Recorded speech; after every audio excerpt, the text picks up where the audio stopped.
Right. Hi, Nicola, and anyone else watching this. You'll smash it in Jamaica. No Panama. Good luck. And I think everyone else here is really vibing for you, so that's good. I am going to show you a very, very quick and dirty guide to how I've just done some mapping.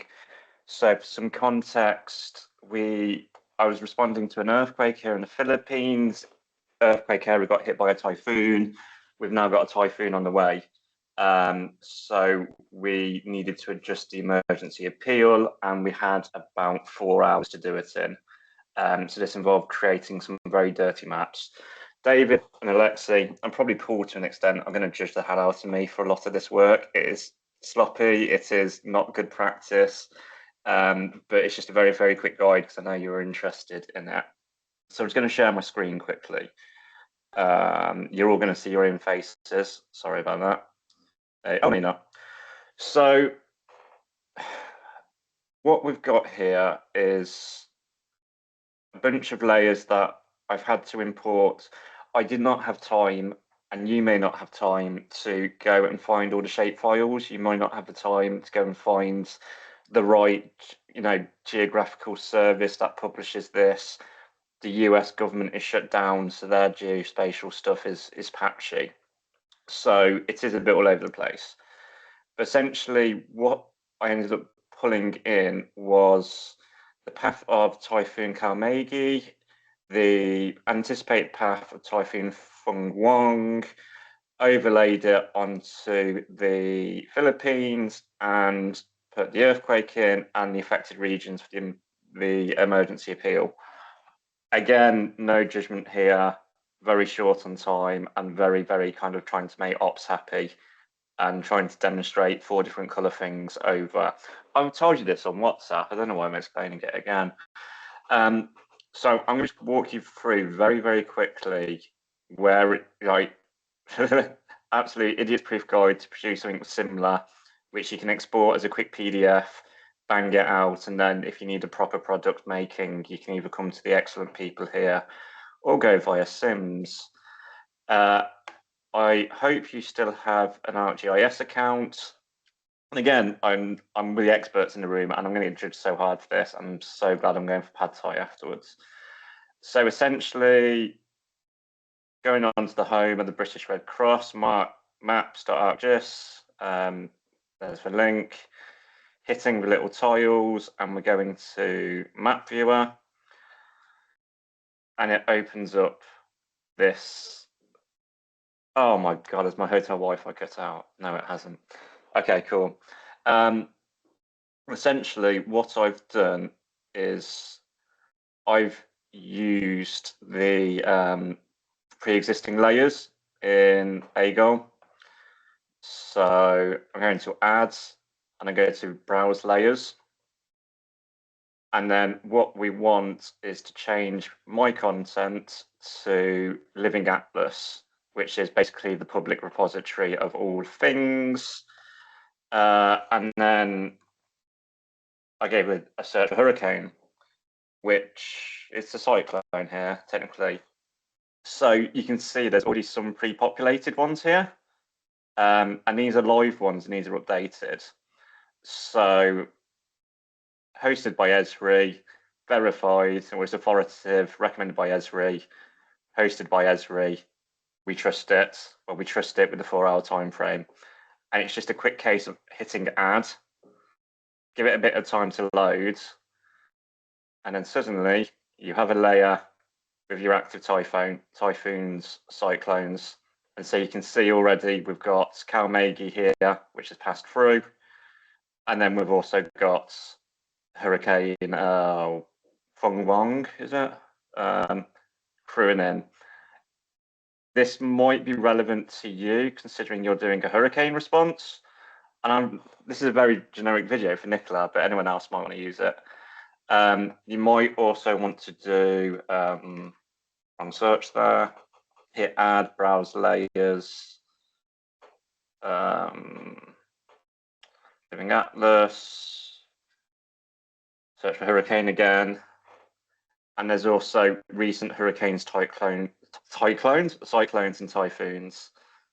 which you can hit add on, and it will show you the previous ones, which are many hurricanes. So again, what you can do to find the one you want is you go to layers, you go to your recent one, you click that.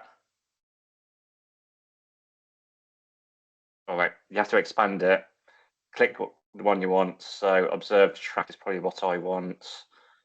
And then you can go down to filter. So if I come over to the Caribbean, sorry, I haven't got a mouse and I'm on a small IFRC laptop. So click that one, that's Melissa, I think. Yeah, there you go. You can click on it, have a storm name. If you hit the filter and hit add new, show features where, storm type, you can change that down to name. Storm name is drop down. You want Melissa, hit that, save, and then it should filter out, so you're only showing Melissa. You might want to do the observed position as well because they're different fields, but let's add the filter to that. Store name is Melissa, save, and there you go. You've taken a whole data set, isolated Melissa in one, and you've got its path. Add layers, browse layers. So the focus of the Melissa appeal, I think, is 4 countries, but I think the main focus is going to be Jamaica for various reasons. So if you go search for Jamaica, you got the parish boundaries, the country boundary, the county boundaries. Again, all ESRI, all verified. So we can add these in very quickly, and they'll show up in our layers.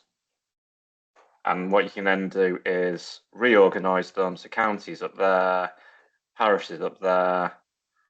If you then click on it, one of these is styles. So you can then change your style. So let's make that 100% transparent. Done. The county. 100% transparent. Done. Or you have the parishes as well and have those boundaries on. I'm not going to do that, so I'm going to hide that. And then what you might want to do is, and no lie, I asked Copilot to write this, but you can change the style. So if you want to do the affected counties, you put an expression in that just says highlight so and so boundaries, and then I'll show you it here in the province boundaries on the styles. There's an expression in there which just says, and again, get Copilot to write this for you, highlights, put in your affected counties, so those were the 9 provinces in the Philippines that the emergency appeal was looking at. And then you can do pick a style and it'll give you unique. And you can see what I've done is highlighted. The ones that are highlighted are in red. The ones that are normal are completely transparent.